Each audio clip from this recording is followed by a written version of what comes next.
有一種想攻擊基督徒嘅傾向。而家請唔好害怕。Amen。佢話俾你知，今年上帝已經喺信徒身上所成就嘅，上帝必然已經將強大嘅事物釋放到教會裏邊，一連串全新嘅恩膏。Amen。去醫治、創造神蹟。Amen。呢一啲突破、標誌同埋神蹟係要指向主耶穌基督。Amen。佢要翻嚟啦。Amen。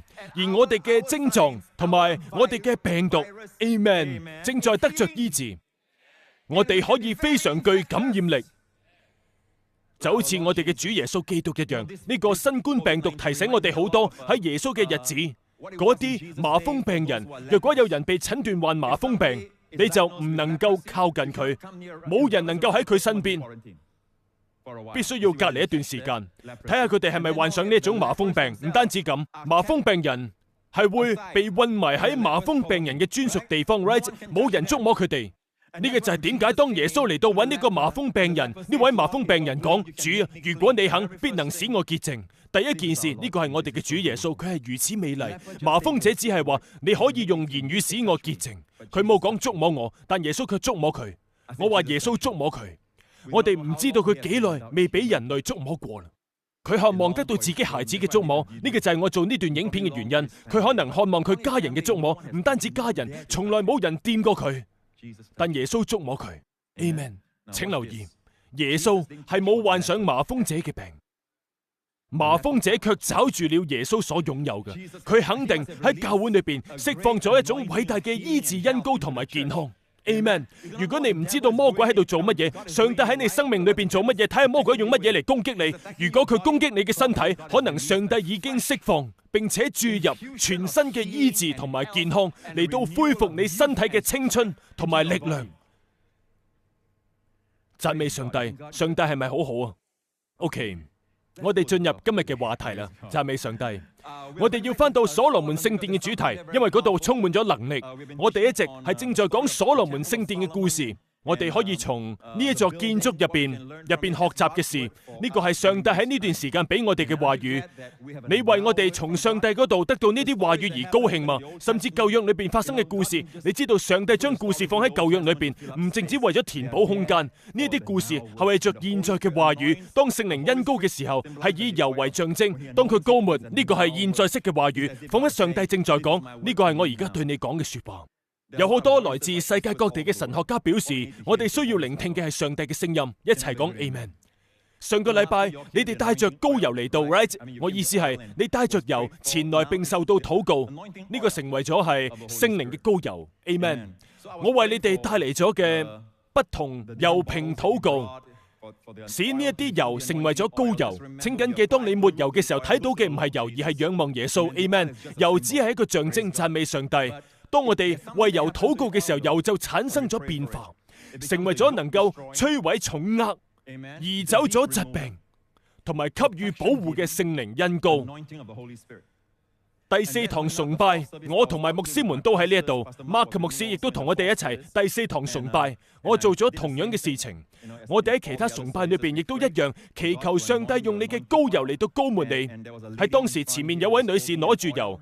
我諗佢當時係攞住一個油瓶，我話：而家我奉耶穌嘅名祈禱 ，Amen， 係膏油啦，你可以塗抹佢，立即開始啦。我喺每一堂崇拜講，請立即開始塗抹。對女士們嚟講，可以講係將佢塗抹喺耳垂之上。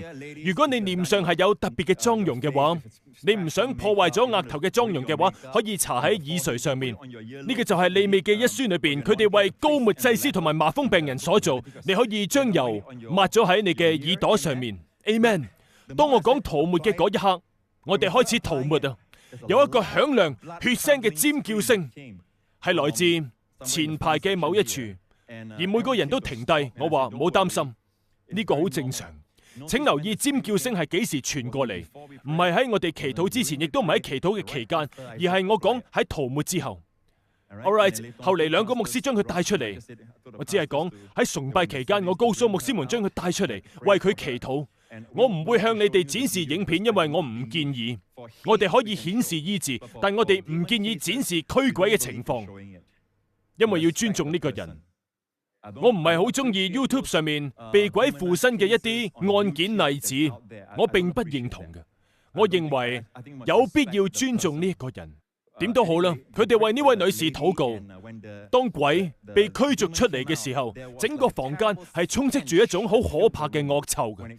佢有啲係被塞住咗，然後鬼出嚟，整個房間被變得太可怕啦。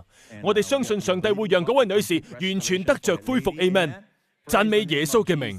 假若你係唔相信呢一個膏油嘅大能，惡魔會相信。假若你唔相信，惡魔會相信。佢哋知道呢個驚人嘅內幕，就喺上個禮拜，我哋有一個全新嘅見證，係發生喺2月18日。呢一位弟兄話：我喺海外一直住咗20年，大約3年前我返到新加坡，從嗰時起我就開始難以入睡，我會經常都頭痛，同埋感覺好頭暈，喺早上情況會惡化添。我讀呢啲見證嘅原因之一係因為，當你睇到上帝為別人所成就嘅，佢亦都可以喺你身上成就。上帝會公平對待每一個人，愛佢嘅上帝亦都同樣愛你。Amen。呢一啲症狀被認為我係患上高血壓嘅結果，醫生診斷我係高血壓嘅邊緣。我嘅家族有高血壓嘅歷史，不過我嘅健康一直好好，因為我經常鍛煉，我保持健康嘅飲食，刻意保持放鬆，享受每天與主一齊嘅安靜時光。喺呢3-4年裏邊，對我嚟講係一個挑戰。隨住疾病對我嘅健康同埋事業嘅攻擊強度同埋頻率不斷增加，遵循平牧師嘅教導，我同妻子每日都會領聖餐，宣告我哋喺基督裏邊係上帝嘅義。但係症狀仍然存在，我變得好氣餒。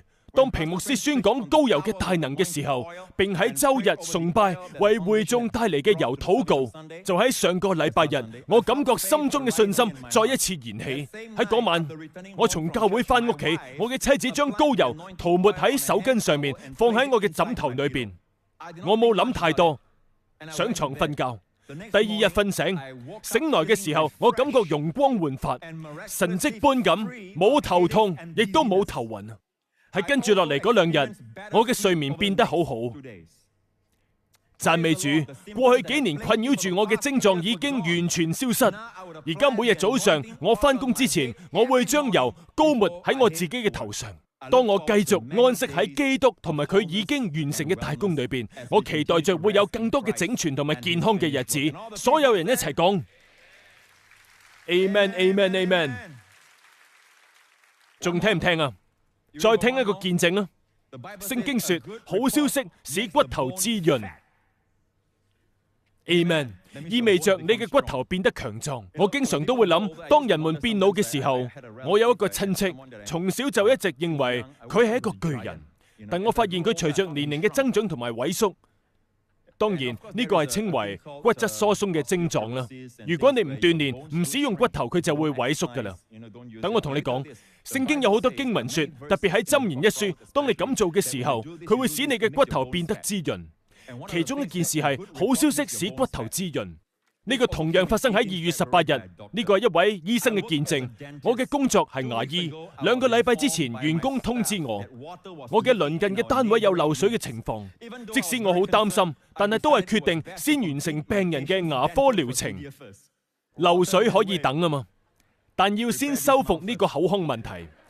我立即諗起咗平牧師宣講嘅詩篇91篇，於是默默地用第7節為我嘅情況作宣告。雖有千人輔倒在我的左邊，萬人輔倒在我的右邊，但災害必不臨近我。一旦牙科手術完成，我衝出去睇一睇，我當時嚇呆咗，整個地方睇起嚟好似暴風雨湧過咗鄰居嘅房屋咁。佢哋嘅天花板某啲部分已經塌陷啦，佢哋嘅地氈被浸咗喺水中，大約係1至2厘米高，冇咁高。當牙科手術完成，我就立即咁衝出去。唔好意思，好顯然，裝修工程發生喺我診所上方嘅單位。呢個工程導致到建築物內嘅主要水管爆裂，大樓嘅管理團隊全部出動，人們好絕望，似乎要幾個禮拜先能夠修復呢個破壞，更加唔好講對業務嘅干擾咯。我衝翻去診所，攞起條梯爬上去，打開天花板去檢查，令我好震驚，天花板係乾嘅。我抬起地板，我哋嘅水管同埋電線都鋪設咗喺嗰度，嗰度根本係冇一滴水。當大樓嘅管理團隊嚟檢查我房屋嘅時候，佢哋簡直無法相信我嘅診所係絲毫不受影響，同一層嘅所有單位都係共同用同一個天花板同埋底板。我只係同佢哋講，呢個係上帝嘅恩典，並感謝主。記得佢喺幫人修牙嘅時候講，雖有千人扶倒在我的左邊，萬人扶倒在我的右邊，但災害必不臨近我。Amen。讚美主，哈利路亞。